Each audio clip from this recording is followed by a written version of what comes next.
I am talking about the top 5 learning curves a new diamond painter might have to go through. I am basing this off of my experience. I am technically a newer diamond painter and I've only been doing this for about a month. So I want to talk about some learning curves that I think a majority of new diamond painters have to go through. Let me introduce myself first. My name is Marissa. I like to make a variety of different diamond art content. My favorites are to make whip and chats, which is where I'm working on something, like a work in progress whip, and chatting about different things. Let's get into number 1. Number 1 is, as a beginner, you sometimes have to go through the learning curve of finding a company to buy from. Your first experience might be from Amazon or Temu or however you say it, or different places like that where it's not necessarily the best quality. Now, Amazon does have some legally licensed stuff through, I think they have exclusives with Diamond Art Club and other companies like that too. I'm still learning, but quality does make all of the difference. I think if you're doing the budget ones that have potentially stolen artwork, they can be enjoyable, and I do know a lot of people go that route because it's what they can afford, but I really think you should look into finding the best quality you can for your price budget. I had a terrible experience with Amazon. It was a not legally licensed artwork. The glue on the canvas was atrocious. And I say that project doesn't count because when I think back on my experiences of diamond painting, I have finished one other art so far. And that's what I'm gonna think about when I reminisce on my beginner days.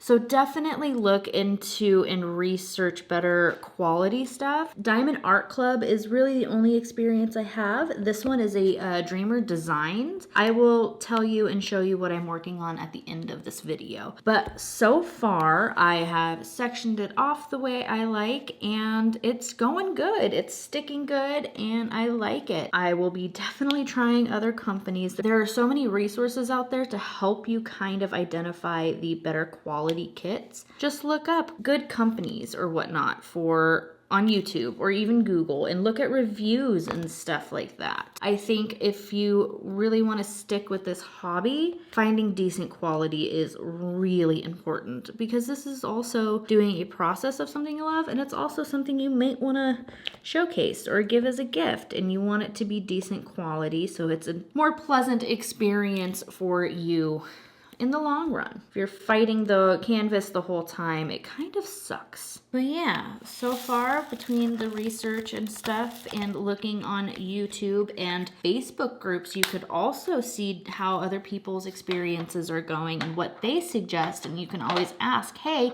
are the canvases good from so-and-so company? It's much easier to do that instead of just searching on your own. Reach out to the community that is already there. Highly suggest that. And everyone's been so welcoming in the community too. So you could really find anything in any budget that's pretty decent, I've found. So definitely utilize that resource. Oh no, I'm terrible at this. This is what I mean by beginner, is I'm still learning. I want to be a multi-place queen. It will happen one day. And I also think this coming from a beginner might resonate more, and I'm excited to look back on these times and see what I thought I knew and try to help other people struggling like I have and am. So yes, number 1, look for decent quality, utilize the resources, and reach out to the community to have a better experience diamond painting. Number 2, it's okay to start smaller. You don't have to do giant or get sucked into doing giant kits when you first start. One, they're really expensive and you don't even know if you like the hobby. And you also don't want to get overwhelmed and be intimidated to not start it. My first project, the one that counts, was huge compared to like this. It was like quadruple or maybe even like 10 times bigger than this. And I was so intimidated. I didn't really look at the size or think that it could be that big, and it was huge. I know that now that there's bigger ones out there. Definitely look into starting like what they call snack size kits to make sure you really love this hobby. Because if you start building a stash before you fully complete and realize how time consuming this hobby can be, it can get real expensive really fast. And the whole point of it is to actually work on these canvases. So just make sure you take the time and complete a couple before you know. Now, there are some instances like mine that I just want to caution you of, or not caution, but be open about. I knew I was going to love this hobby. I knew from the get-go. I used to play those color by number games on my phone, and at one point I was scrolling and it was literally like 10 minutes of scrolling to see what I had completed. So I knew I was going to like this hobby. But if you do not know, or if you're not 100% sure, take your time, get smaller ones. I know Diamond Art Club has snack size ones that you can get on, like I said, Amazon. That's licensed work, really good quality. I'm a huge advocate for licensed work, but overall, that is up to you. If you want to make sure the artist that's providing this artwork for you to diamond paint is compensated for it.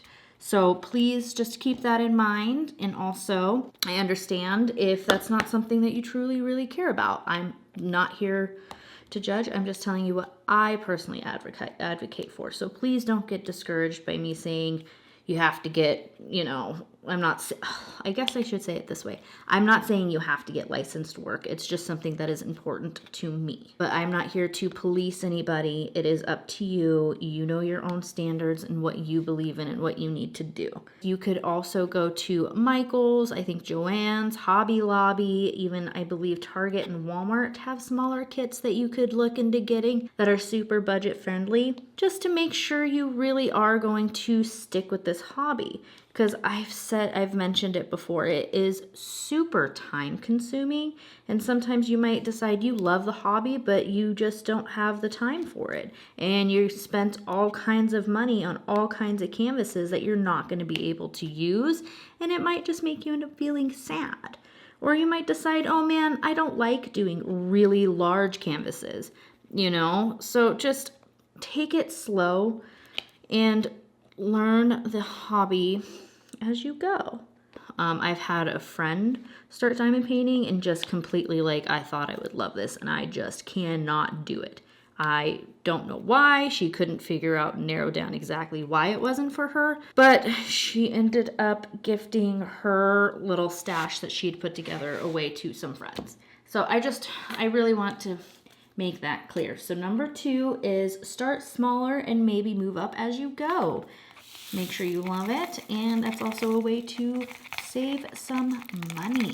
Number 3, I want to talk about upgrades, like upgrading your kit or your area or gathering things that don't come necessarily in the toolkits, like getting better quality pens or metal tips, light pads, different company waxes and stuff like that. You don't have to do it all at once. It can get expensive really stinking fast. So space it out. Try different things. 100% yes. Like if you do plan on investing some time and some money into this hobby, definitely, upgrade your stuff. I'm not saying don't. I'm just mentioning you don't have to do it all at once. Amazon sells some really affordable trays and stuff. Like that's what I'm using right now. I do plan on, because I like the hobby and I plan on sticking to it, plan on getting like some 3D printed trays and stuff that is better quality. But I wanted to make sure I was going to stick with it, for one, and 2, make sure I keep things in my budget and know that I don't have to do it all at once. I get into the habit of jumping full force into things without doing a lot of research. So this time I approached this hobby as though it might not last forever. Even though I knew it would, I was just so scared of spending so much money and not fully falling in love and investing, you know, everything into it. And I wanted to do it in a way that was more wallet friendly for me and my husband. So definitely one by one, I'm slowly accumulating this stuff, like the pens or whatnot. Now, don't get me wrong.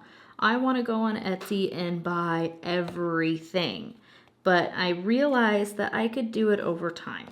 And I know I sound a little preachy about it, but I don't think everyone realizes how quickly you could spend everything you own on this hobby. I'm not good at this. Now, it's not for me to tell you what you can afford. If it is within your budget to get all custom stuff, go for it. Just know that you don't have to do it all at once. Enjoy what you get. Spend a while with that new pen, you know, or new tips. And just enjoy those things as they come. That's what this is all about, right? Enjoying your process, enjoying creating this art, or recreating, I should say. Enjoying the look of your new pen, or if you get a scented putty or wax, you know, enjoying it, going through some of it. Now, if that is not working at all, let's say you get a putty or wax that's not working at all, definitely try new things. Now, another way to try new things without killing yourself is de-stash groups and other like resale shops and stuff like that, or reaching out to the community and getting suggestions, especially for like dry, hot climate and stuff like that. Like I'm in Arizona, so I have to deal with the desert and all of that jazz and the dryness and the heat and stuff. So I had to ask a group, hey, I live in this type of climate, what kind of putties and stuff, instead of trying to do it all on your own and also saving money that way, being like, oh, hey, I live in this, you could try this and that, and this works for me here. So that's always an option too. Also, another way to kind of try new things without spending a ton of money and accumulating stuff slowly is to enter in events. Now, there is a Facebook group called Diamond Painting Events, and some of them have goodie bags that you could win multiple times a week through multiple people, and also gives you a chance to see the different canvases and stuff. They have ones for pets, mental health, color theme, themes for the whole year. There's like a bingo one. There's all kinds of stuff. I'm going to be doing a mental health one for May, and I'm super excited for that.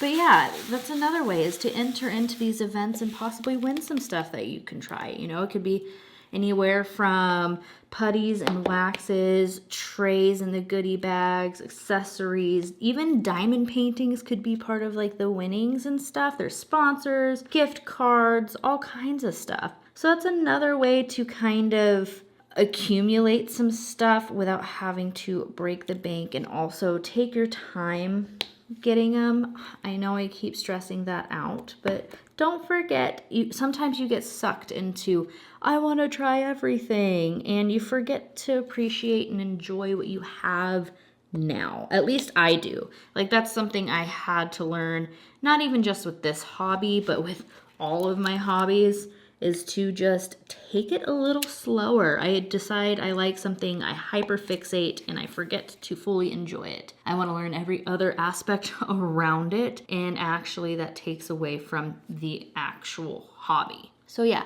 number 3 is upgrading your toolkits and how to accumulate stuff and enjoy it, and enjoy your new stuff as you go. Number 4 is FOMO is real. FOMO is 100% real. It is very easy to get sucked into it. It is a marketing tactic, and they are all the companies I've seen so far. Even especially these two that I'm working on, that I've worked on, Diamond Art Club and Dreamer Designs, they are so good at FOMO. Now, like I said, it is a marketing tactic and it freaking works. They know what they're doing, we know what they're doing, and yet we still fall into it. I am really enjoying Dreamer Designs right now. So during the times of the week that they're promoting their new releases and whatnot, I kind of back off social media for a minute because 1, I'm on a budget, and 2, I kind of want to see them pop up on the website knowing that they might sell out, And I do that on purpose. Now, if I do happen to catch a sneak peek or a new release, I put it in my wish list, or I make note of it and I look at it a couple times and I think, wow, that's pretty. I try to evaluate how it makes me feel. I try to really assess if this is something I'm going to be able to work on in this next year to year and a half. Is it something that will for sure get done? Or is it just the hype around it that's making me want it so bad? Then I kind of just, my plan is to let it go to restock or wait a while. If it doesn't sell out right away, I might look at it a couple more times, talk to my husband about it, see if it's in my budget for the next couple of months, and know that I have stuff I am working on now. There are restocks. They happen often. You can, on most websites, or at least I know for a fact of Dreamer Designs and Diamond Art Club, you can put it on your wish list and you can get emailed, at least for Diamond Art Club, when it's restocked. And if it still makes me feel the same as when I first saw it and every other time I've gone back to look at it, I will purchase it. And know that's another little test that I can do to know I will work on it.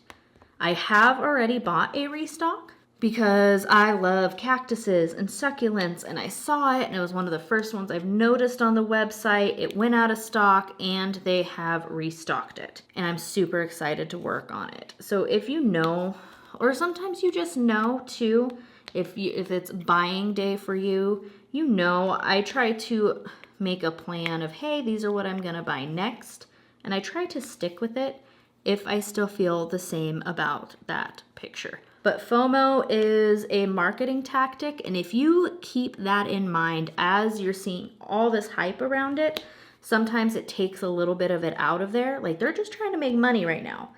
Like, yes, it is exciting. It can be a stunning picture, and just ask yourself the important questions. Do I need this right now? Because there will be times, yes, you need this right now. It is important. For some reason, it has some sort of emotional or supportive value to you. It just overwhelms you and you need it, and that's 100% acceptable. Get it. But if it's not in your budget at the time and you absolutely can't afford it, put it in your wish list. Look at it multiple times. Make sure it's something you feel the same way about, because there's been a couple pictures that I have looked at that are just, I thought I loved. And I ended up passing on buying because I realized there was other pictures that I kept looking at more that had more of a visceral reaction out of me than those ones. So yeah, that was definitely a learning curve. I almost got sucked into the FOMO of wanting to buy everything that was released. Diamond Art Club had a dragon recently released that I still think about, so I have it on my email for when it restocks, and it will 100% be purchased when it restocks. Same thing with another one with some trees that I absolutely love. They're like colorful trees and like season changed or something like that. My husband knows, I know, my kids even know. Those will be purchased the minute they come back into restock. So number 4 is don't fall into the FOMO. Restocks are a thing. Take your time and really think about if it's something you're going to be able to get to or work on. Number 5 is this hobby can be lonely and isolating. So reach out to the community. A lot of people will host lives or drill with me, or even just talking to your friends or doing a FaceTime or something like that can be really beneficial, because you can find yourself sitting at a table or a desk alone, not really talking to anybody for hours, and then it can become a habit. Hold on, I have to change my battery. But yes, it can become a habit to just sit down and diamond paint instead of making plans with friends. Don't neglect your friends and your family for a hobby, just in general, okay? Don't let it take over your life. This is such a time-consuming and satisfying hobby.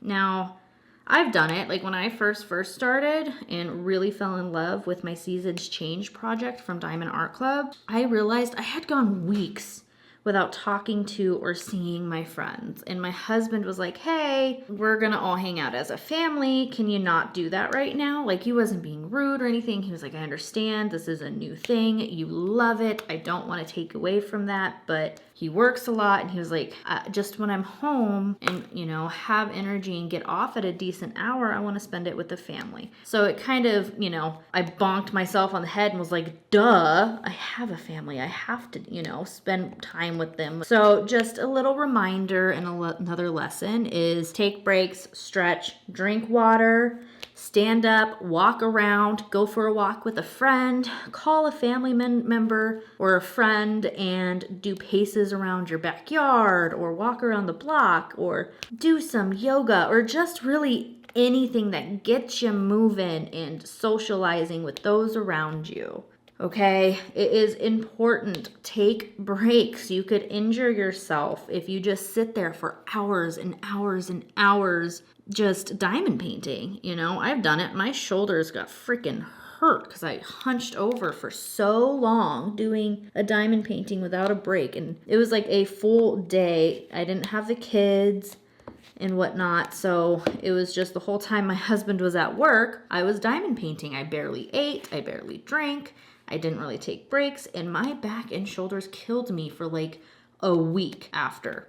So take breaks and socialize. Don't neglect those around you because you're enjoying your new hobby. It's very easy to do because sometimes if you're like me, you could zone out and not even realize it's been 3 hours. So I've gotten into the habit of doing smaller sections and taking a break when that little section is over. Or I've even gone as far as setting timers so I can time it like an hour, 45 minutes, get up, walk around, make a small phone call, talk to some people, talk to some friends, even, you know, take a couple hour break or an hour break and go for a walk with a friend. Or, you know, I've already said all that. Just something. Go out to lunch. Don't isolate yourself to the point that it could affect your mental health. I need socialization. I need to communicate with people. So I really need to take that seriously because I do have depression. So I need to nurture myself in the right ways while also having a creative outlet and not hyper focusing too much.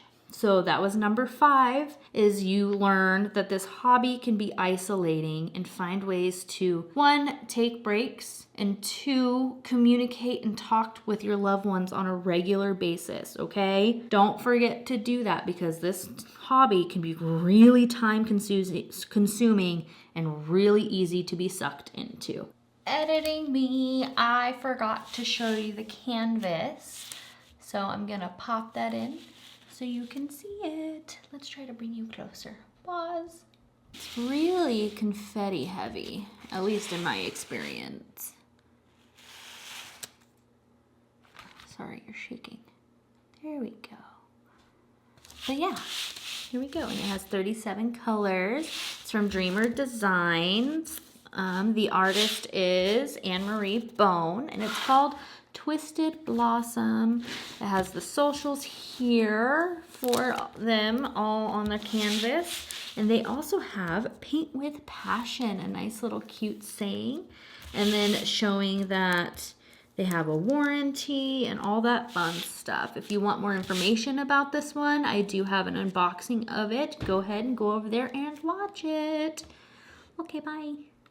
So if you liked my top 5 learning curves for beginners that I had to personally go through and learn, like, comment, and subscribe. I will see you soon with more videos to come.